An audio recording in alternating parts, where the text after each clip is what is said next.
All right, here we go. Episode 1 of Mud City.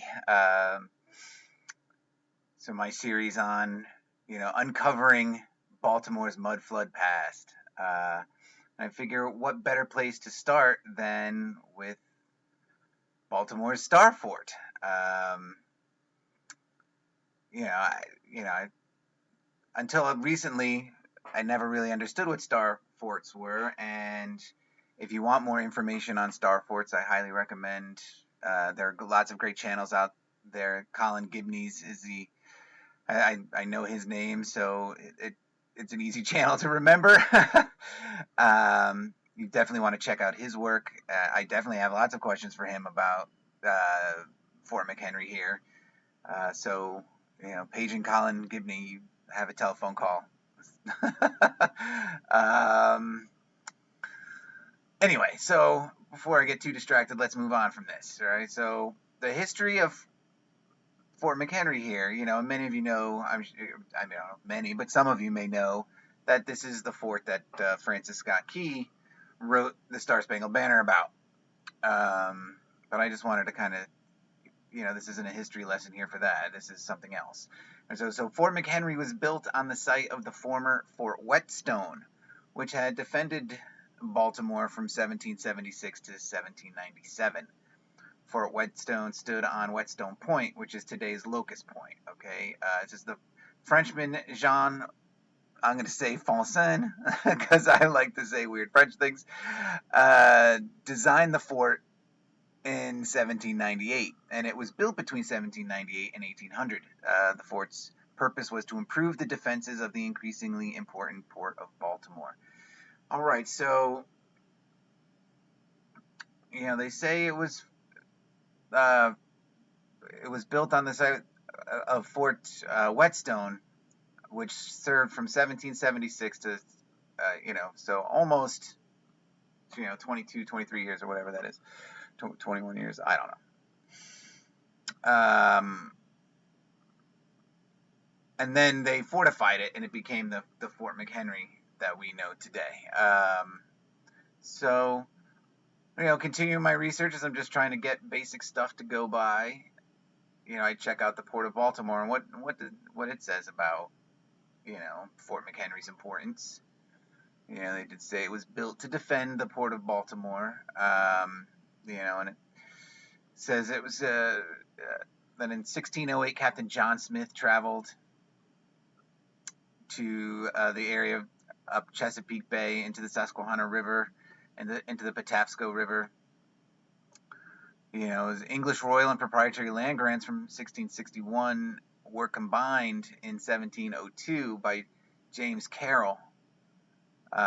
So James Carroll, if it's who I think it is a very interesting figure in Baltimore history, and I think we're going to be learning about a lot about him as we go along with this. So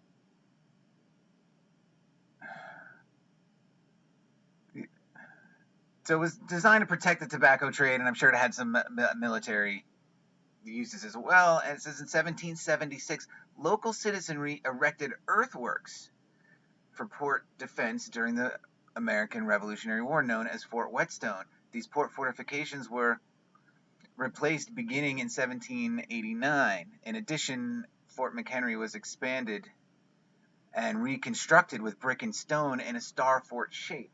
Okay, so they're saying in 1776 it was erected earthworks.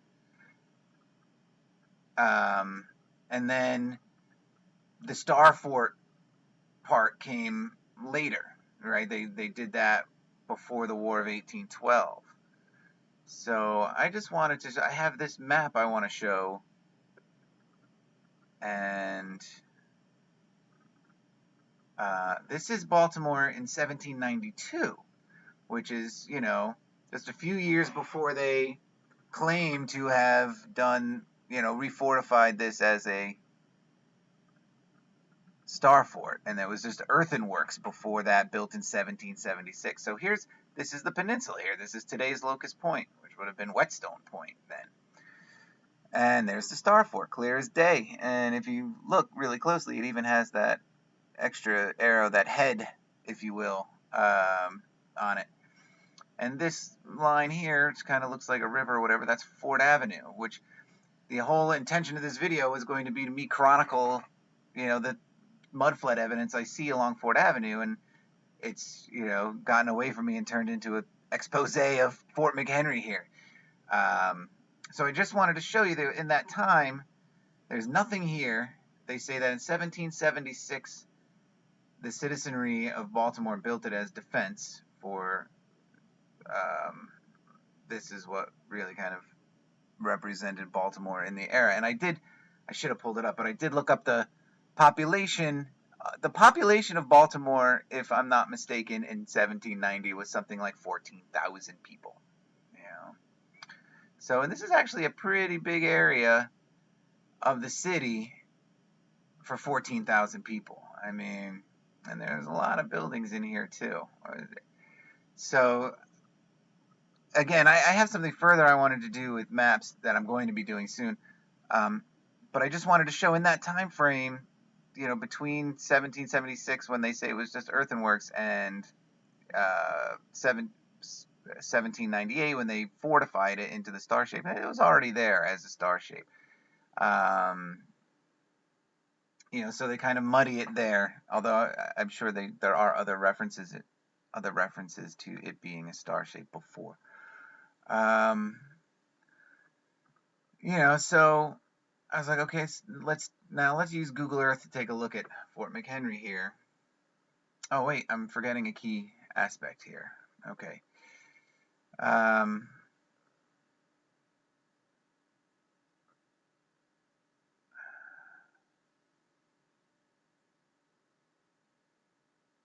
Shoot, I'm sorry guys, I lost it.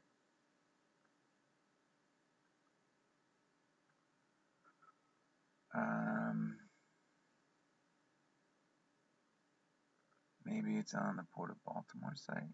Yes, I'm sorry. Time wasters. Sorry, this is a learning process for me. And if you saw my introduction video, you'll know I struggle visually. So I'm doing the best I can. So anyway, when it was fortified, this work was conducted by the officers and engineers of the United States Army and its Corps of Engineers and the U.S. Department of War. And so when I read that initially, I thought that was kind of interesting, but I didn't really think anything of it. I was like, okay, now it's time to go look at Fort McHenry on Google Earth, I was going to use Google Earth in conjunction with some of the pictures that I took. And so, I was getting down and I was scrolling around and looking around, and so the U.S. Army Corps of Engineers never left, which I thought was like really interesting. I figured they would have more like a central headquarters, and then I was thinking, well, maybe their central headquarters is in Baltimore. I don't know. So, let's look up the United States Army Corps of Engineers a little bit and find out some stuff about them. So let's go to their early history here. And it can be traced back to 16 June 1775, when the Continental Congress organized an army with a chief engineer and 2 assistants. Colonel Richard Gridley became General Washington's first chief engineer. And that's interesting. I'm going to look him up along the way. I mean, it's unbelievable the web this thing spins when you get on it, I mean, rabbit hole after rabbit hole. One of the first tasks was to build fortifications near Boston at Bunker Hill. All right, so the Army Corps of Engineers begins, right when we're fighting the war, I guess, right? And moved its way down to Baltimore. And so, I figured, okay, where is it? It's going to talk about that, because they did say it built Fort McHenry, and there is a Army Corps of Engineer base at Fort McHenry. And then, so here we go. When the Continental Congress created a separate Corps of Engineers in May 1779, Duportail was designated as its commander. In late 1781, he was directed the construction of the Allied U.S.-French siege works at the Battle of Yorktown. From 1794 to 1802, engineers were combined with the artillery as the Army of Artilleries and Engineers. Uh, the Corps of Engineers that is known today came into existence in 16th of March in 1802 when Thomas Jefferson signed the Military Peace Establishment Act, whose aim was to organize and establish a Corps of Engineers. And then it just jumps to 1824. So right when it was building Fort McHenry, who the national anthem is about,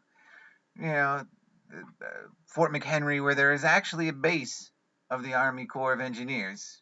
No mention in their early history. I think that's an interesting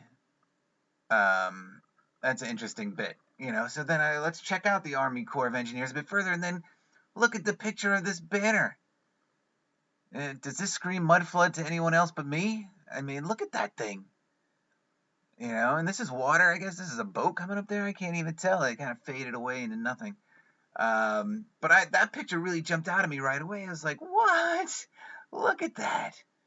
And we're going to see a lot of this kind of structure here in Baltimore too. So I was like, okay, well, where are all these Army Corps of Engineer stations? And so I brought up this map. And I was looking at it, and I was like, well, a lot of these places, okay, I see, but I couldn't help but think that, I wanted to know more. I was like, what was the connection to these places and Army Corps of Engineers, and was there any connection to other star forts, right? Because it just, so, here's a list of star forts, and I'm going to go to the U.S., right? And then, so look at some of these areas, right? Philadelphia, New York Bay, Virginia, Nashville, Detroit, Ligonier, and this is by Pittsburgh, Hawaii, South Carolina, Winchester, Virginia, Georgia, right? And I'm like, all right, well, some of these look like they were on that map, right? And so sure enough, look, we got Detroit, we got Nashville, we got Winchester, Virginia, Baltimore, Philadelphia, right? Pittsburgh, which is that Ligonier. I'm going to bring that up in a second. Buffalo. So, God, it seems like what a coincidence. All these U.S. Army Corps of Engineer stations are so close to these star forts. I mean, that's crazy, right? And then I look, and wouldn't you know, Fort McHenry is not on here. Baltimore is not on here. Now, I mean, Wikipedia has been up and running forever, right? I mean, I can't believe no one ever looked up Fort McHenry, or no one else has made a connection that Fort McHenry is a star fort like this to even have it listed here. I know this is Wikipedia and it's not the greatest list in the world, but I don't know, it is, publicly sourced or resourced or whatever, so it's very surprising to me that Baltimore and Fort McHenry aren't on here. But then also the connection between the U.S. Army Corps of Engineers and Baltimore is not on the U.S. Army Corps of Engineers Wikipedia page either. How much of that is coincidence? You have to ask yourself, right? And so, I mean, it just strikes me as super crazy coincidences, right? So then I want to look up, some just to take a look, right? So I chose the one near Pittsburgh, which is Ligonier, right? I guess that's how you say it. And look at the buildings in Ligonier. I mean, I've never been up there, but I mean, some of these buildings, these church buildings, hallmark signs, things that I definitely look for in buildings around here anyway. And I mean, look at this church and this church. There was I don't see that image here now. Oh, this one here. Look at this with that rounded edge. There's something to this. It's much older. So, Star Fort, buildings like this close by, and then I have, Fort McHenry here with buildings close by. And so I was going to do, like I said, my initial thing was to just walk down Fort Avenue and take some pictures of Fort Avenue and show the evidence that I see that, Baltimore is definitely buried in mud, and it shows all the signs of being a recovered city. So that's what I wanted to do. And we're going to go back to the map here, and I was going to start, and I'm going to walk all the way down. But here we go. I'm on the grounds at Fort McHenry. This is the only picture of Fort McHenry I took that day. I did not want to take the tour. Like I said, there's so much information about star forts, and maybe I'm going to do more. It's just I'm trying to make these videos as impromptu as I can, as to keep it fresh, and so maybe I'll do more on Fort McHenry some other time. This is a story. This is a statue of Orpheus, which is on the property, and it's just Fort McHenry gets crazier and crazier the more you look at it. All right, the deeper you look at it, the nuttier it gets. All right, so here's Orpheus. The heroic bronze figure in front of you is not, as many suppose, a likeness of Francis Scott Key. The statue represents Orpheus, the artful poet, musician, and singer of Greek mythology. In 1914, Congress appropriated funds for a monument at Fort McHenry to mark the centennial of the writing of the Star-Spangled Banner and the defense of Baltimore. Orpheus with the awkward foot, the creation of sculptor Charles H. Nienhuis, was selected from 34 designs submitted in a national competition. Orpheus is depicted playing a lyre and stands 24 feet from head to toe. The marble base bears a medallion honoring Francis Scott Key, flanked by a procession of allegorical figures. The pedestal contains a time capsule filled with documents of patriotic and historic interest. In 1962, the statue was moved here from its original site near the fort's principal entrance. All right, you think, okay, well, that's kind of cool, right? They, honor Francis Scott Key, the Greek artful poet and musician, but what more is there to know about Orpheus, and why did that sculptor feel that Orpheus was a fitting tribute to Francis Scott Key in the writing of the Star-Spangled Banner? So Orpheus, ancient Greek legendary hero endowed with superhuman musical skills, became the patron of a religious movement based on sacred writings said to be his own. All right, kind of interesting. Like a dual thing, I get the superhuman musical skills, and tying that to Francis Scott Key, but then becoming something like, Francis Scott Key is this heroic guy for writing the national anthem, but became the patron of a religious movement based on secret writings said to be his own. Makes me wonder, what kind of person was Francis Scott Key? Was he super egotistical? Did he really think a whole lot of himself and his musical ability? Says, traditionally, Orpheus was the son of a muse, probably Calliope, and Ogris, a king of Thrace. Other versions give Apollo. According to legend, Apollo gave Orpheus his first lyre, and Orpheus' singing and playing were so beautiful that animals and even trees and rocks moved about him in dance. Which is interesting, if you take in, any of the thought about, monolithic rocks, being moved by, harmonics, that it's an interesting metaphor to tie in with this and with the Star Fort, It says he married,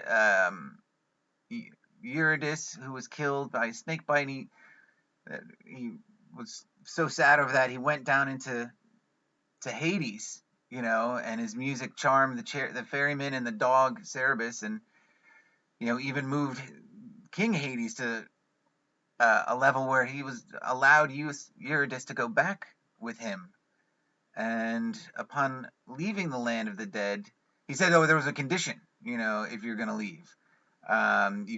You were forbidden to look back, which kind of fits in with the Lot's wife in Sodom and Gomorrah. There's a connection, interesting connection there. It says, the couple climbed up towards the opening into the land of the living, and Orpheus, seeing the sun again, turned back to share his delight with Eurydice. And in that moment, she disappeared. So instead of turning into a pillar of salt, she just disappeared. they say he was killed um,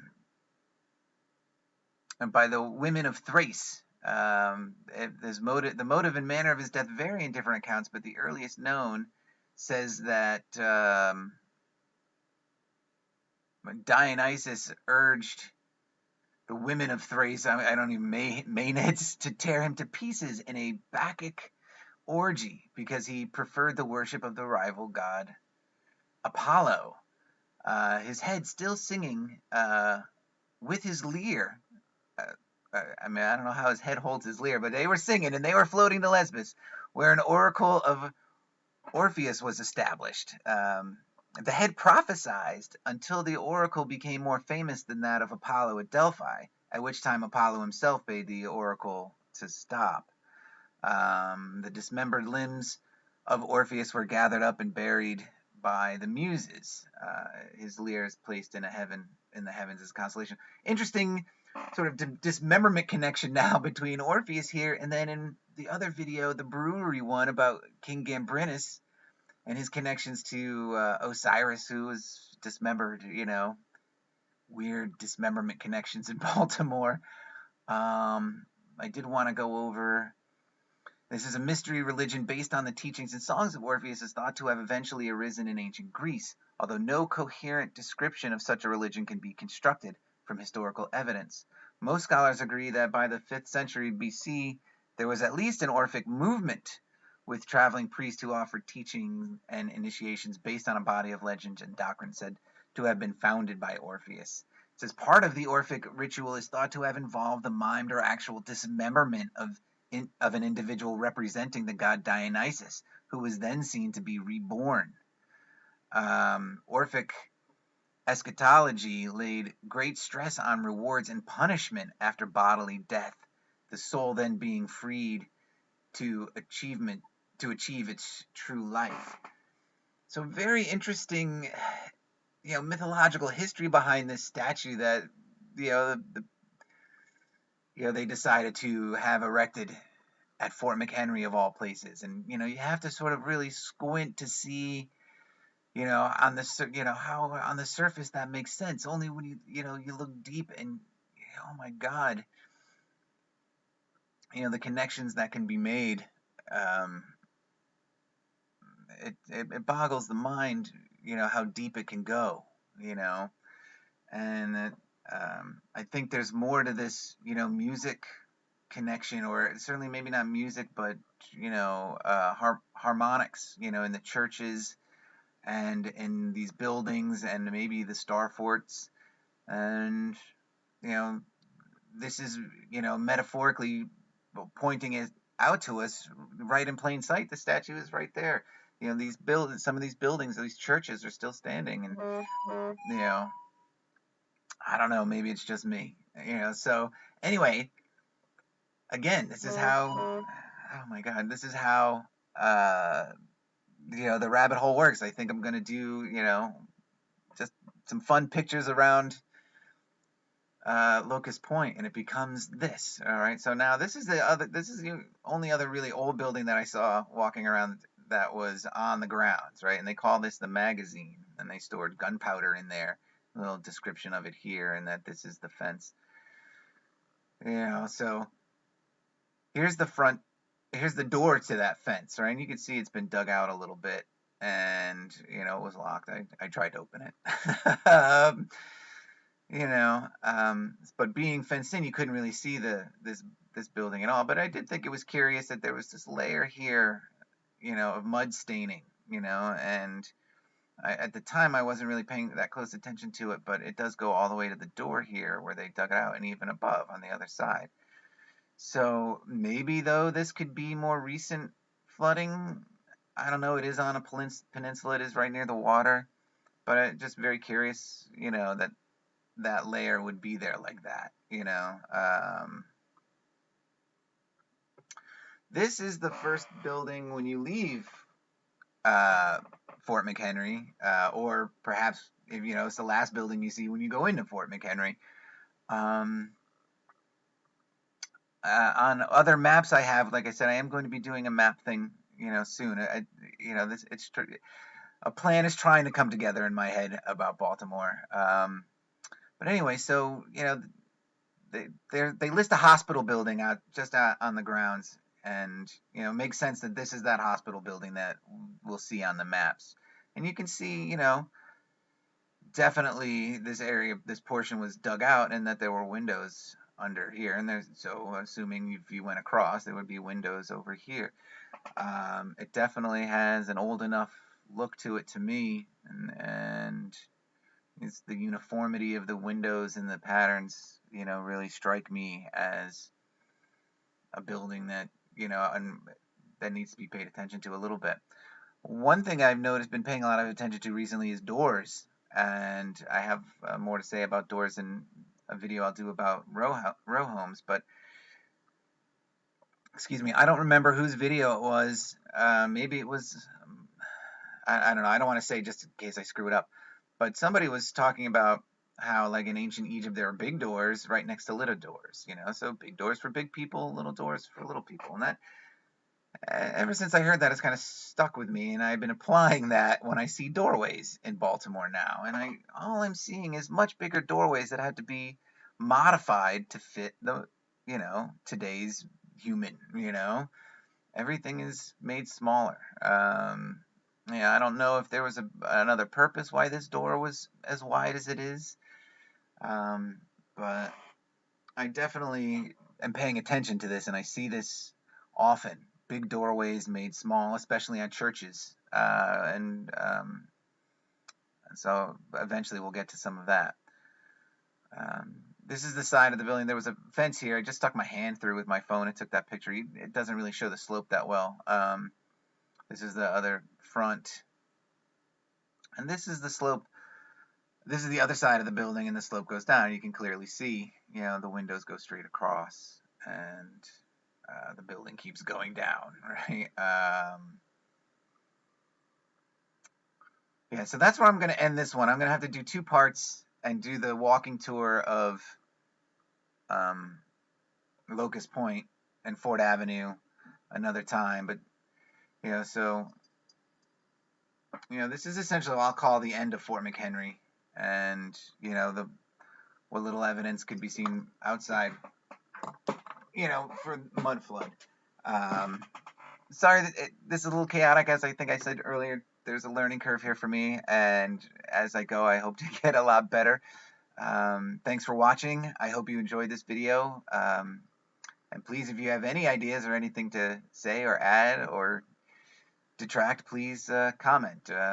So until the next one, cheers, guys.